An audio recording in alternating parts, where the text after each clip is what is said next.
Hello, everyone. So I will be presenting about Chapter 6, How Can I Teach Geography and Anthropology Powerfully, Embedding a Global Perspective Where Appropriate. So for our norms, it's called learn and participate actively, exercise digital etiquette, ask for help if needed, reach for excellence, and never give up. So for our bell work, it's called truth or stereotype. So on a piece of paper, answer each statement if it's a truth or stereotype. After that, take a snapshot and post in your forum response. So just continue on once you are done. So for student learning objectives, so the first one is to describe the role of geography in elementary social studies, including the 5 themes of geography, standards, and effective teaching practices.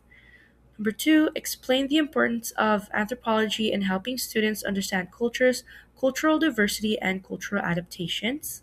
Number 3, explain how geography and anthropology support students' development of global competence, social understanding, and civic responsibility. So, geography is the study of people, places, and environments. There's two first perspectives in geography. The first one is spatial perspective, which is where places are located, such as latitude, longitude, and regions. There's also the relative positions, which are directions and distance, and patterns of human activities like land use, settlement, and industries. There's also ecological perspective, which examines physical features like climate, landforms, vegetation, and how they influence and are influenced by human activity. So, geography is a very broad field that includes both natural science and social science. So, it's really broad. So, geography in elementary. Children learn geography over time, gradually. Young children know more about their own country than the others because, of course, they're more exposed to their own environment, to their own surroundings, to their own culture, um, to their own customs, traditions. So, they will know more about their country than the others. Their knowledge may include stereotypes and misconceptions such as Africa, so they might think that in Africa their lifestyle is very primitive. There's a lot of diseases, there's no technology, there's a lot of witch doctors, there's a lot of wild animals or very jungle-like a place that's very jungle-like. So there's those are just some common stereotypes that some children may have or some students may have. Moreover, students also may struggle to understand maps and geographic relationships because, again, they're not yet really aware of these tools. But learning and using map based instruction will help improve their understanding. Children's focus usually on personal and local experiences. Again, they tend to have um, focus on individual families and local settings. They rarely refer to the effects of events on the nation. So they may not understand how geography affects culture and daily life. Misconceptions can be corrected through teaching and experience. So, some problems with geography texts and teaching. So, geography teaching often, as we all know, we have seen it that it usually focuses on memorizing facts instead of really understanding the concepts. The textbooks usually emphasize physical geography more than human geography, so the lessons focus too much on maps, capitals, and facts rather than why places are the way they are or human interactions. Many teachers have limited knowledge of geography as well, though they still try to teach it the best they could. The teaching may also include very outdated information, stereotypes, or ethnocentric views. Geography also became less emphasized when it was merged into social studies. So, again, social studies has many different branches like economics, and so as they got merged all together, it became a very tiny part of a subject. Geography is also becoming more important, however, as everything is becoming more advanced. Everyone's trying to understand things globally.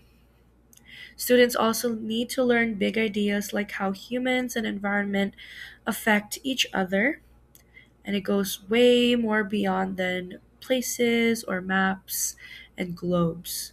Geography should connect to students' lives, culture, and community, and teachers can teach geography in much more meaningful ways to help students care and understand their world better. So, for warm up activity, it's called Cultural Snapshot. So, first is to think about one thing that is important in your family or culture, like a holiday, food, game, tradition, or saying, and share a photo of it. And then in 1 to 2 paragraphs, you will answer these questions. What are some things that are similar from your culture to other cultures? What are some things that are unique or different? And why do you think these cultures have differences? So go ahead and pause the video and continue once you are done. So there are five fundamental themes in geography. So the first one is the location. So location is the position of a place on Earth. Every place has a unique location, and there are two types of location. There's absolute location, which is the exact location using latitude, longitude, or map grids. This type of location does not change, it's permanent, and maps use grids and projections to show these locations. There's also the relative location, which describes where a place is compared to other places. So this one can change over time, and the location affects how places connect, interact, and develop. So the second theme is the place. So location helps explain why places develop. Places describes what makes a location special or unique, and every place has physical and human characteristics. So, physical characteristics may include landforms such as mountains, plains, rivers, lakes, the climate, soil, plants, animals, and water sources, while human characteristics include people, culture, population, language, religion, the settlement and economic activities, and how people view and experience the place. The third one is human environmental relations or relationships within the places. So, all environments have advantages and disadvantages for people. Population patterns often depend on environmental conditions. People adapt to and modify their environment to meet their needs, and culture, technology, and economics influence how people use the land, whether they will leave it or continue to use it or develop it. Human actions can also benefit or harm the environment, and depending on how the environment is, it will also affect how the people will respond to the type of environment and land that they are on. Geography studies how humans and the environment affect each other. Environmental limits, natural resources, and hazards impact human life.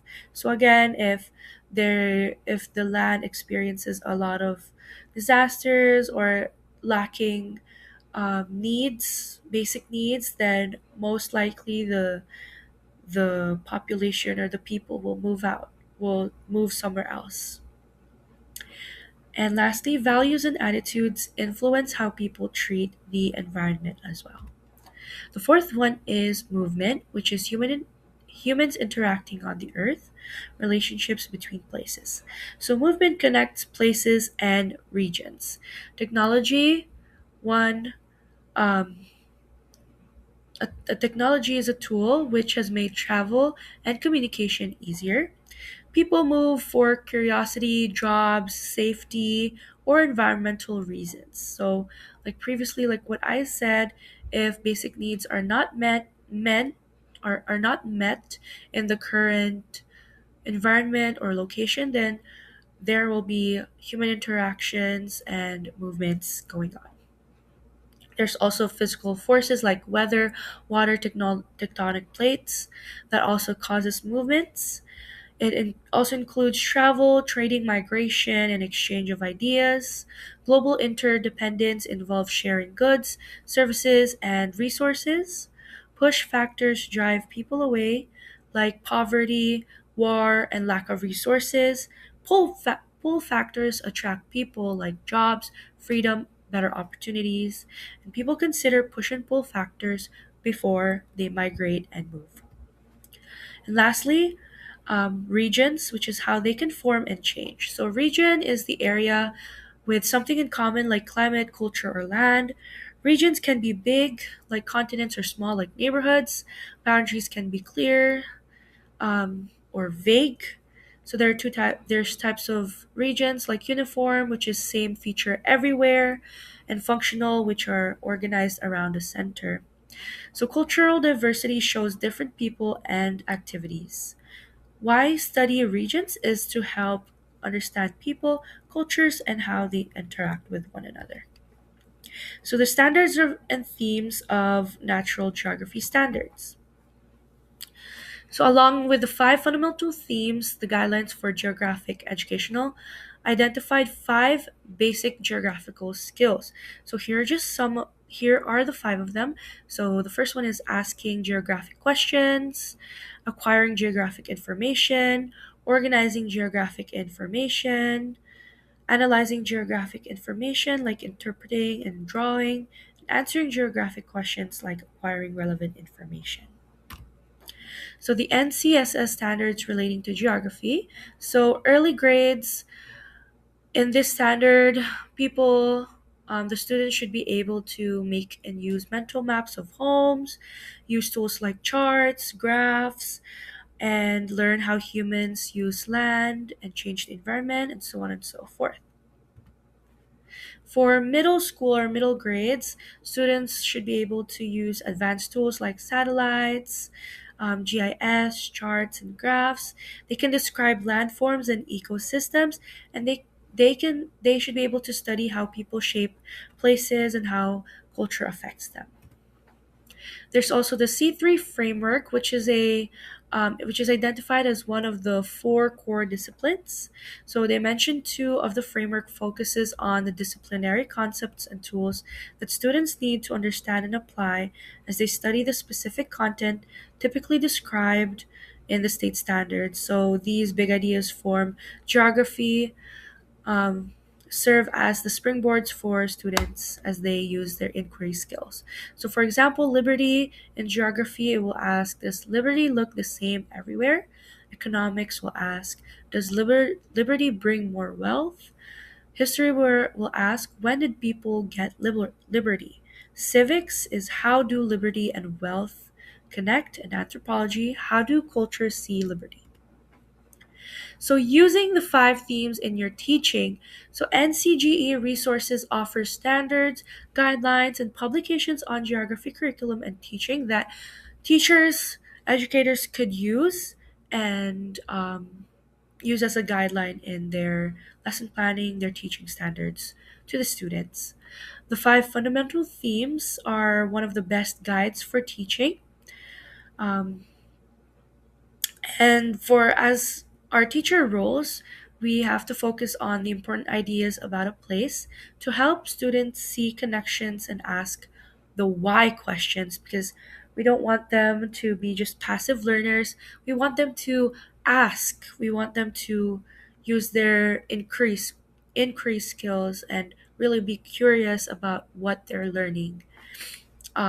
You also have to be teachers also have to be prepared in their classroom, so having globes, maps, different types of tools that relate to geography will help. Even cultural accessories that will spark their curiosity about what they are. And lastly, connecting geography to real life, it's important that although we use the textbook, that we apply it to the students will be able to apply it in their everyday lives and understand how geography works as they live their lives. So it can track family origins and movements on maps, and they can study maps showing population changes, production, or trade. So, anthropology is the study of cultures past and present. In anthropology, people learn about how people live, their traditions, and their beliefs. It should start with similarities between cultures, then explore differences so that students can first um, learn about the things that's familiar to them, and then go beyond that and investigate and search for those differences, explore. Students also use books, food, maps, and museum visits to learn about other cultures. So it's so timely that in our class we are going way beyond the textbook, and we are visiting places, we are visiting museums, markets that have different cultures in them, and so that we can all learn of economics and even how we can interact with people of different cultures. Again, avoid stereotypes, understand practices in their own context. So, just because someone is of this culture doesn't mean everyone in their culture is like that. The goal is to see cultures through the eyes of the people and appreciate diversity. So, the NCSS standards relating to anthropology. Early grades should be able to notice similarities and differences in how groups meet human needs, give examples of how people interpret experiences differently based on culture, and give examples of the importance of cultural unity and diversity. NCSS standards for middle grades, they can compare how cultures meet human needs, explain how people interpret information differently based on culture, and discuss the effects of cultural diversity and cohesion within groups of people. So, guidelines for teaching anthropology is to focus on cultural universals, which is basically something that everyone is familiar of because children understand them from personal experience. Use comparison and contrast across cultures to show variation and explain cultural practices within their time and place to build empathy. Again, avoid making cultures seem exotic or strange because they're all unique, but they're not strange. And for our main activity, it's called My Place, My Culture, a GeoAnthro poster. So we're going to create a digital poster. Make sure to add your photos, photos of your place and related themes, keywords, maps, locations, and etc. So the first one is to find a place. Select one place that matters to you, like where you live, where your family's from, or a place you want to visit.